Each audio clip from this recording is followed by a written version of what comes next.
ఇది ఇంట్లో పెంచుకుంటున్న తోటలో పెంచుకుంటున్న కరివేపాకు. ఈ ఆర్గానిక్ ఇది, ఎందుకంటే మనకి మందులు వేయకుండా చక్కగా పెంచుకుంటున్నాం అన్నమాట. వీటితోటే మేము పొడులు తెరవమూతకి వాడడానికి, అన్నానికి అన్నిటికీ వాడుకుంటాం, పెంచుతాం అన్నమాట. ఇలాంటి ఫ్రెష్ కరివేపాకుని తీసుకొని దీన్ని బాగా కడిగి ఒకసారి ఇంకా ఏమైనా గుడ్లు అవి ఉన్నాయేమో చూసి తర్వాత బాగా కడుక్కొని పెట్టుకోవాలి. చెట్టు నుంచి కోసుకున్న కరివేపాకు గుడ్లవి లేకుండా పురుగవి లేకుండా చూసుకొని ఉప్పు నీటిలో కడిగి తర్వాత గుడ్డ మీద ఆరబెట్టుకోవాలి. ఎండలో పెట్టవలసిన అవసరం లేదు. ఒక పూట గాని ఉండే వాతావరణం బట్టి పెట్టి ఇలా సిద్ధం చేసుకొని ఉండాలి. కరివేపాకు పొడి తయారు చేయడానికి కావాల్సినవి ఏంటంటే, ముందుగా ధనియాలు మన ఎక్కువ తీసుకుంటే సువాసన బాగుంటుంది కదా, ఆకు కూడా ఎక్కువ ఉంది కాబట్టి ఒక పావు కేజీ వరకు తీసుకున్నాను. ఒక గ్లాస్ నిండా.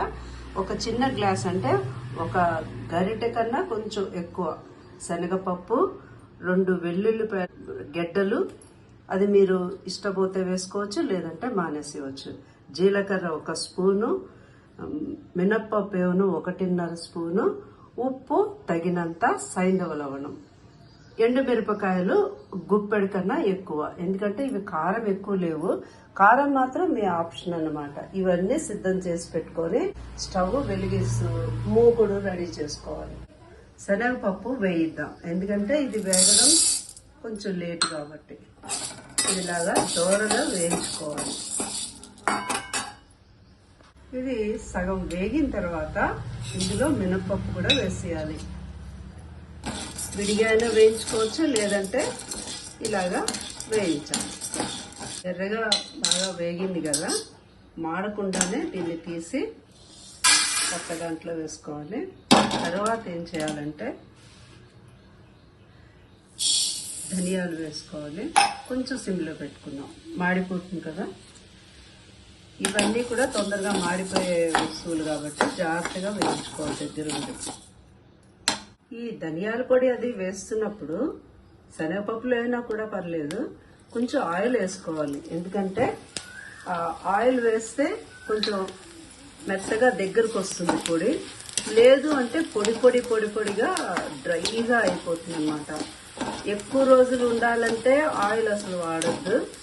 పర్వాలేదు, కొంచెం మాకు తొందరగానే అయిపోతుంది అన్నప్పుడు ఇలా ఆయిల్ వేసుకొని వేయించుకోవాలి. ఇప్పుడు ధనియాలు దోరగా వేగాయి కాబట్టి దీంట్లోనే జీలకర్ర కూడా వేద్దాం. వేసి మళ్ళీ కలపాలి. ఎప్పుడైనా గుర్తుపెట్టుకోండి, దగ్గరుండి చేసుకోవాలి, మాడిపోతే రుచి ఉండదు. మనం ఎండుమిరపకాయ కూడా వేద్దాం. ఎండుమిరపకాయ సపరేట్గా వేస్తే అది మాడిపోతుంది అనమాట. అందుకని ఇలా వేసుకోవాలి. వేసి వేయించాలి. నల్లగా అవ్వకుండా చూసుకోవాలి.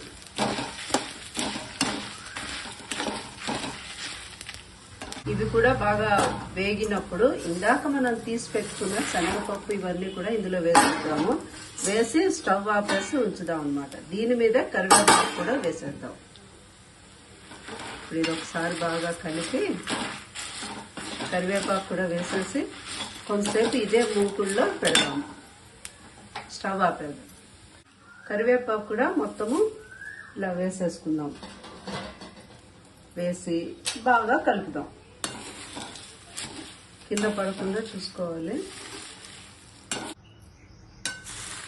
ఇలాగా పైకి కిందకి బాగా గుర్తు పెట్టుకోండి.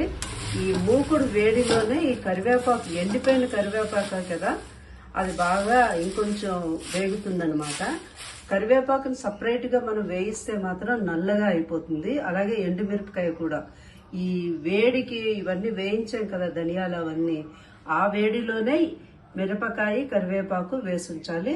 మనం ఇంకా వెల్లుల్లిపాయలు ఉప్పు అయితే వేయలేదు, అది మిక్సీ చేస్తున్నా 30 వంతు అయిపోయిన తర్వాత వేయాలన్నమాట. సో ఇప్పుడు ఇలాగా కొంతసేపు ఈ వేడికి ఇంకేమైనా పచ్చి ఆకులో ఉన్నా కూడా పోయేటట్టుగా వదిలేద్దాం. ఓకే, కొంతసేపు బాగా చల్లగా అవ్వాలి. ఇవన్నీ కూడా ముందుగా వీటిని వేసి ఆ పైన కరివేపాకు అదంతా కూడా తీసి పక్కన పెట్టుకుందాం. ఎందుకంటే ఆ 30 వంతు అవి అన్ని వేగి మిక్సీ అయిన తర్వాత అప్పుడు ఇవి వేద్దాము. మరీ పేస్ట్గా అయిపోతే బాగుండదు. చిన్న ధనియాలు అవన్నీ కూడా మిక్సీలో వేసి తిప్పుదాం. మిక్సీలో ధనియాలు ఇవన్నీ వేసి ఈ టైప్లో తిప్పి అంటే 1/2 వంతు చేసిన తర్వాత దీన్ని పక్కన పెట్టి మళ్ళీ కరివేపాకుని మళ్ళీ మిక్సీ చేద్దాం. ఇలా మిక్సీలో కరివేపాకు ఎండుమిరపకాయలు అవన్నీ కూడా ఇప్పుడు దీన్ని మిక్సీ చేద్దాం. ఇవన్నీ వేసి మిక్సీ ఇలాగా చేసుకున్న దాంట్లో ఇవన్నీ వేసి అప్పుడు బాగా కలిపి లాస్ట్లో కచ్చాపచ్చాగా ఒక్కసారి మిక్సీని 2-3 ట్రిప్పులు తిప్పామంటే కరివేపాకు పొడి రెడీ అయిపోతుంది. ఇవన్నీ వేసి ముఖ్యంగా చింతపండు కూడా వేయాలి. ఇందులో ఉప్పు వేసుకున్నాము. ఈ మాత్రం చింతపండుని విడివిడిగా చేసి ఇలా మొత్తం వేసి కలిపేద్దాం. దీంట్లో కలిపి అప్పుడు మిక్సీ చేద్దాం. ఉప్పు సరిపోకపోతే ఆఖరిలో మళ్ళీ కలుపుకోవచ్చు. ఒకేసారి మొత్తం చేస్తే ఒక ఐటెం మెత్తగా ఒక ఐటెం ఇలా అవుతుంది కాబట్టి ఇలా 1/2 వంతు అన్ని చేసిన తర్వాత ఇవి బాగా కలిపేసి మళ్ళీ ఒక్కసారి విప్పర్ వాడామంటే పర్ఫెక్ట్గా పొడి వస్తుంది. ఇది ఒక చిట్కా అన్నమాట. ఇలాగా మిక్సీ చేసి ఇలాగా కరివేపాకు పొడిని తయారు చేసుకోవాలి. మరీ మెత్తగా చేస్తే మాత్రం బాగుండదు. ఒకవేళ మీకు మెత్తగా ఇష్టమైతే అలా చేసుకోవచ్చు. ఈ విధంగా కరివేపాకు పొడిని తయారు చేసుకుంటాం. ఇది కంటికి, జుట్టుకి, ఒంటికి అన్నిటికీ చాలా మంచిది. అన్నంలో, టిఫిన్లో అన్నిట్లో కూడా తినొచ్చు. చాలా కమ్మటి వాసన వస్తూ ఉంటుంది, టేస్ట్గా ఉంటుంది. అందరూ కూడా ఎంతో ఇష్టపడి తింటారు. అన్ని రకాలైన బెనిఫిట్స్ ఉన్న కరివేపాకు పొడిని తప్పకుండా మీరు కూడా